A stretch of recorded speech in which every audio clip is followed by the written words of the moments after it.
सच्चिदानन्दरूपाय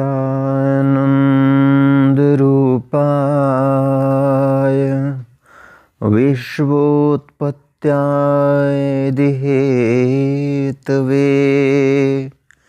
तापत्रयविनाशाय श्रीकृष्णाय वयं नमः। नारायणं नमस्कृत्य नरं चैव नरोत्तमं देवीं सरस्वतीं व्यासं ततो जयमुदीरयेत्।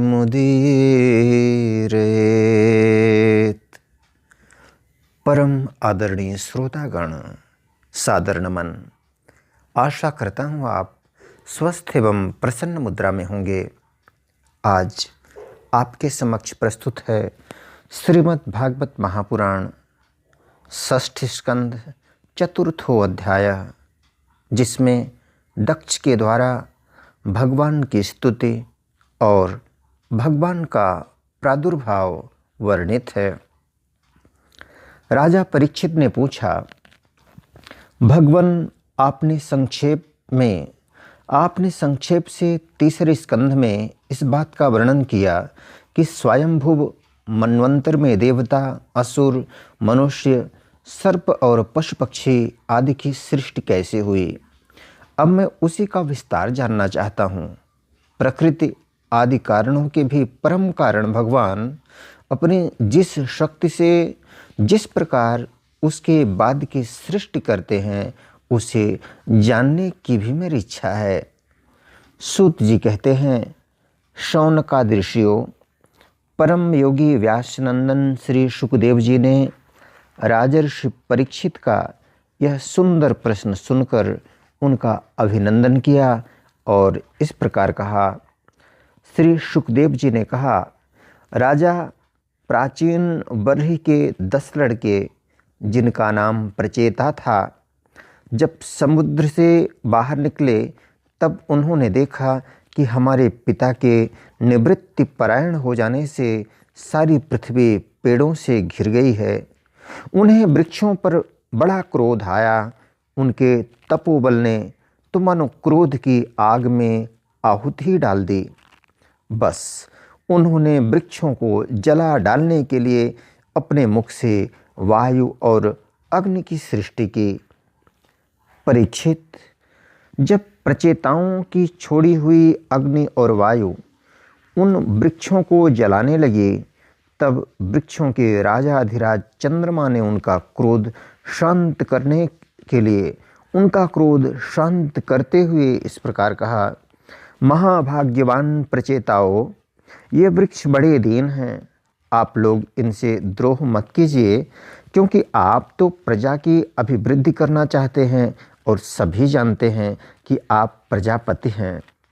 महात्मा प्रचेताओं, प्रजापतियों के अधिपति अविनाशी भगवान श्री हरि ने संपूर्ण वनस्पतियों और औषधियों को प्रजा के हितार्थ उनके खान पान के लिए बनाया है। संसार में पांखों से उड़ने वाले चर प्राणियों के भोजन, फल, पुष्प आदि अचर पदार्थ हैं। पैर से चलने वालों के घास, तृणादि बिना पैर वाले पदार्थ भोजन हैं। पैर से चलने वालों के घास, तृणादि बिना पैर वाले पदार्थ भोजन हैं। हाथ वालों के वृक्ष, लता आदि बिना हाथ वाले और 2 पैर वाले मनुष्य आदि के लिए धान, गेहूं आदि अन्न भोजन हैं। 4 पैर वाले बैल, ऊंट आदि खेती प्रभृति के द्वारा अन्न की उत्पत्ति में सहायक हैं। निष्पाप प्रचेताओं, आपके पिता और देवाधिदेव भगवान ने आप लोगों को यह आदेश दिया है कि प्रजा की सृष्टि करो। ऐसी स्थिति में आप वृक्षों को जला डालें, यह कैसे उचित हो सकता है। आप लोग अपना क्रोध शांत करें और अपने पिता, पितामह, प्रपितामह आदि के द्वारा सेवित सत्पुरुषों के मार्ग का अनुसरण करें।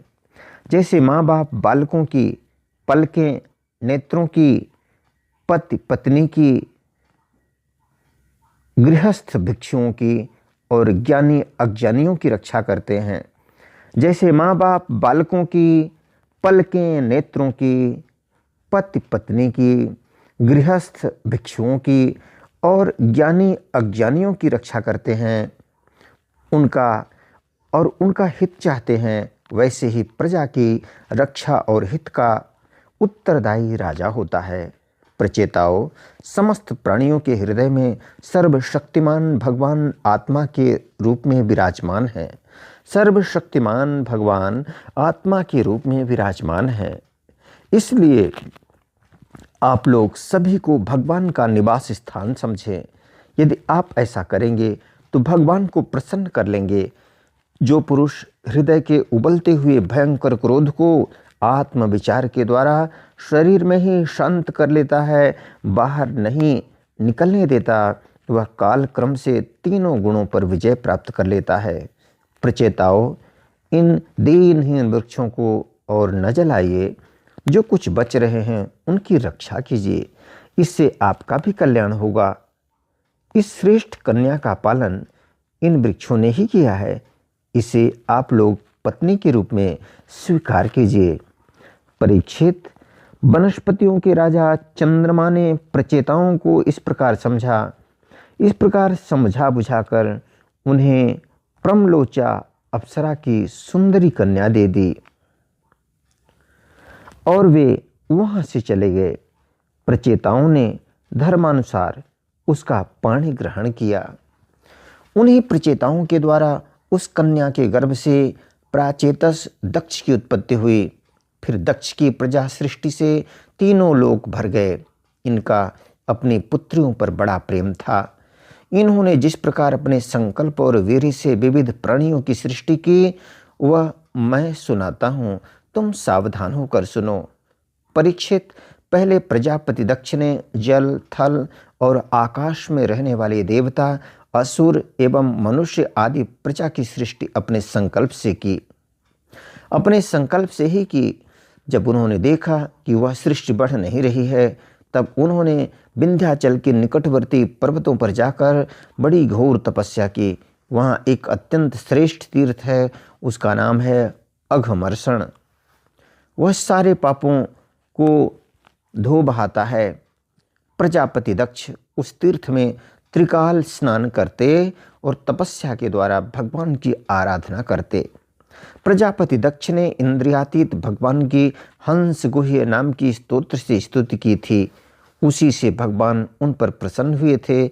मैं तुम्हें वह स्तुति सुनाता हूँ।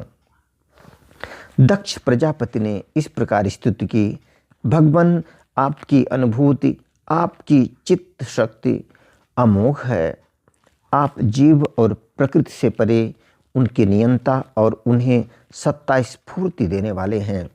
जिन जीवों ने त्रिगुणमयी सृष्टि को ही वास्तविक सत्य समझ रखा है, वे आपके स्वरूप का साक्षात्कार नहीं कर सके हैं, क्योंकि आप तक किसी भी प्रमाण की पहुंच नहीं है। आपकी कोई अवधि, कोई सीमा नहीं है। आप स्वयं प्रकाश और परात्पर हैं। मैं आपको नमस्कार करता हूँ। यूँ तो जीव और ईश्वर एक दूसरे के सखा हैं तथा इसी शरीर में इकट्ठे ही निवास करते हैं, परंतु जीव सर्वशक्तिमान आपके सख्य भाव को नहीं जानता। ठीक वैसे ही जैसे रूप, रस, गंध आदि विषय अपने प्रकाशित करने वाली नेत्र, घ्राण और इंद्रिय वृत्तियों को नहीं जानते, क्योंकि आप जीव और जगत के दृष्टा हैं। क्योंकि आप जीव और जगत के दृष्टा हैं, दृश्य नहीं। महेश्वर, मैं आपके श्री चरणों में नमस्कार करता हूँ।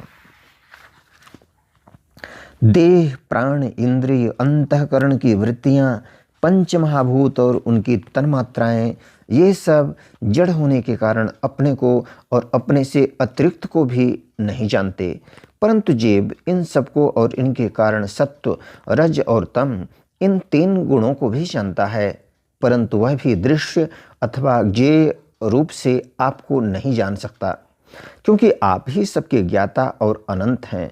इसलिए प्रभु, मैं तो केवल आपकी स्तुति करता हूँ। जब समाधि काल में प्रमाण, विकल्प और विपर्यय रूप विविध ज्ञान और स्मरण शक्ति का लोप हो जाने से इस नाम रूपात्मक जगत का निरूपण करने वाला मन उपरत हो जाता है। उस समय बिना मन के भी केवल सच्चिदानंदमयी अपनी स्वरूप स्थिति के द्वारा आप प्रकाशित होते रहते हैं। प्रभु, आप शुद्ध हैं और शुद्ध हृदय मंदिर ही आपका निवास स्थान है। आपको मेरा नमस्कार है। जैसे याज्ञिक लोग काष्ठ में छिपे हुए अग्नि को सामिधेनी नाम के 15 मंत्रों के द्वारा प्रकट करते हैं, वैसे ही ज्ञानी पुरुष अपनी 27 शक्तियों के भीतर गूढ़ भाव से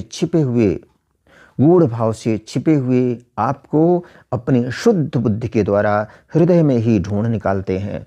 जगत में जितनी भिन्नताएं देख पड़ती हैं वे सब माया की ही हैं। माया का निषेध कर देने पर केवल परम सुख के साक्षात्कार स्वरूप आप ही अवशेष रहते हैं।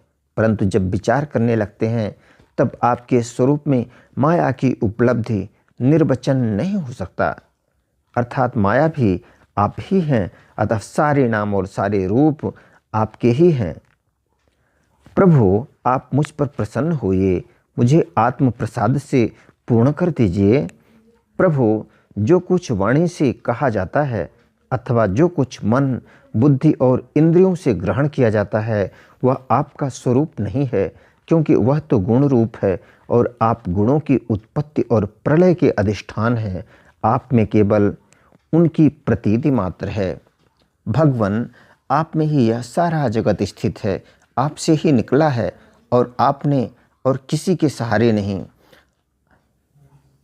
आपसे ही निकला है और आपने और किसी के सहारे नहीं, अपने आप से ही इसका निर्माण किया है। यह आपका ही है और आपके लिए ही है। इसके रूप में बनने वाले भी आप हैं और बनाने वाले भी आप ही हैं। बनने बनाने की विधि भी आप ही हैं। आप ही सबसे काम लेने वाले भी हैं। जब कार्य और कारण का भेद नहीं था तब भी आप स्वयं सिद्ध स्वरूप से स्थित थे। इसी से आप सबके कारण भी हैं। सच्ची बात तो यह है कि आप जीव जगत के भेद और स्वगत भेद से सर्वथा रहित एक अद्वितीय हैं। आप स्वयं ब्रह्म हैं। आप मुझ पर प्रसन्न हों। प्रभु, आपकी ही शक्तियाँ वादी प्रतिवादियों के विवाद और संवाद ऐकमत्य का विषय होती हैं और उन्हें बार बार मोह में डाल दिया करती हैं। आप अनंत अपराकृत कल्याण गुण गणों से युक्त एवं स्वयं अनंत हैं। मैं आपको नमस्कार करता हूँ। भगवान, उपासक लोग कहते हैं कि हमारे प्रभु हस्तपादादि से युक्त साकार विग्रह हैं और सांख्यवादी कहते हैं कि भगवान हस्तपादादि विग्रह से रहित निराकार हैं। यद्यपि इस प्रकार वे एक ही वस्तु के दो परस्पर विरोधी धर्मों का वर्णन करते हैं, परंतु फिर भी उसमें विरोध नहीं है, क्योंकि दोनों एक ही परम वस्तु में स्थित हैं। बिना आधार के हाथ पैर आदि का होना संभव नहीं और निषेध की भी कोई न कोई अवधि होनी ही चाहिए। आप वही आधार और निषेध की अवधि हैं, इसलिए आप साकार निराकार दोनों से ही अविरुद्ध सम परब्रह्म हैं। प्रभु, आप अनंत हैं। आपका न तो कोई प्राकृत नाम है और न कोई प्राकृत रूप। फिर भी जो आपके चरण कमलों का भजन करते हैं उन पर अनुग्रह करने के लिए आप अनेक रूपों में प्रकट होकर अनेकों लीलाएं करते हैं तथा उन रूपों एवं लीलाओं के अनुसार अनेकों नाम धारण कर लेते हैं। परमात्मन, आप मुझ पर कृपा प्रसाद कीजिए। लोगों की उपासनाएं प्रायः साधारण कोटि की होती हैं, अतः आप सबके हृदय में रहकर उनकी भावना के अनुसार भिन्न भिन्न देवताओं के रूप में प्रतीत होते रहते हैं। ठीक वैसे ही जैसे हवा गंध का आश्रय लेकर सुगंधित प्रतीत होती है परंतु वास्तव में सुगंधित नहीं होती, ऐसी सबकी भावनाओं का अनुसरण करने वाले प्रभु मेरी अभिलाषा पूर्ण करें। श्री सुखदेव जी कहते हैं, परीक्षित, विंध्याचल के अघमर्षण तीर्थ में जब प्रजापति दक्ष ने इस प्रकार स्तुति की तब भक्त वत्सल भगवान उनके सामने प्रकट हुए। उस समय भगवान गरुड़ के कंधों पर चरण रखे हुए थे। विशाल एवं हृष्ट पुष्ट 8 भुजाएं थी। उनमें चक्र, शंख, तलवार, ढाल, बाण, धनुष, पाश और गदा धारण किए हुए थे। वर्षाकालीन मेघ के समान श्यामल शरीर पर पीतांबर फहरा रहा था। मुखमंडल प्रफुल्लित था। नेत्रों से प्रसाद की वर्षा हो रही थी। घुटनों तक वनमाला लटक रही थी। वह वक्षस्थल पर सुनहरी रेखा, श्री वत्स चिन्ह और गले में कौस्तुभ मणि चमका रही थी। बहुमूल्य किरीट, कंगन, मकराकृति कुंडल, करधनी, अंगूठी, कड़े, नुपुर और बाजूबंद अपने अपने स्थान पर सुशोभित थे। त्रिभुवनपति भगवान ने त्रैलोक्य विमोहन रूप धारण कर रखा था। नारद, नंद, सुनंद आदि पार्षद उनके चारों ओर खड़े थे। इंद्र आदि देवेश्वरगण स्तुति कर रहे थे तथा सिद्ध, गंधर्व और चारण भगवान के गुणों का गान कर रहे थे। यह अत्यंत आश्चर्यमय और अलौकिक रूप देखकर दक्ष प्रजापति कुछ सहम गए। प्रजापति दक्ष ने आनंद से भरकर भगवान के चरणों में साष्टांग प्रणाम किया। जैसे झरनों के जल से नदियां भर जाती हैं, वैसे ही परमानंद के उद्रेक से उनकी एक एक इंद्रिय भर गई और आनंद परवश हो जाने के कारण वे कुछ भी बोल न सके। परीक्षित, प्रजापति दक्ष अत्यंत नम्रता से झुककर भगवान के सामने खड़े हो गए। भगवान सबके हृदय की बात जानते हैं। उन्होंने दक्ष प्रजापति की भक्ति और प्रजा वृद्धि की कामना देखकर उनसे यूं कहा। श्री भगवान ने कहा, परम भाग्यवान दक्ष, अब तुम्हारी तपस्या सिद्ध हो गई, क्योंकि मुझ पर श्रद्धा करने से तुम्हारे हृदय में मेरे प्रति परम प्रेम भाव का उदय हो गया है। प्रजापते, तुमने इस विश्व की वृद्धि के लिए तपस्या की है, इसलिए मैं तुम पर प्रसन्न हूँ, क्योंकि यह मेरी ही इच्छा है कि जगत के समस्त प्राणी अभिवृद्धि और समृद्ध हों। जगत के समस्त प्राणी अभिवृद्धि एवं समृद्ध हों। ब्रह्मा, शंकर, तुम्हारे जैसे प्रजापति, स्वयंभुव आदि मनु तथा इंद्रादि देवेश्वर, ये सब मेरी विभूतियां हैं और सभी प्राणियों की अभिवृद्धि करने वाले हैं। ब्रह्मन, तपस्या मेरा हृदय है, विद्या शरीर है, कर्म आकृति है, यज्ञ अंग है, धर्म मन है और देवता प्राण है। जब यह सृष्टि नहीं थी तब केवल मैं ही था, और वह भी निष्क्रिय रूप में। बाहर भीतर कहीं भी और कुछ न था, न तो कोई दृष्टा था और न दृश्य। मैं केवल ज्ञान स्वरूप और अव्यक्त था। ऐसा समझ लो मानो सब और सुषुप्त ही सुषुप्त छा रही हो। प्रिय दक्ष, मैं अनंत गुणों का आधार एवं स्वयं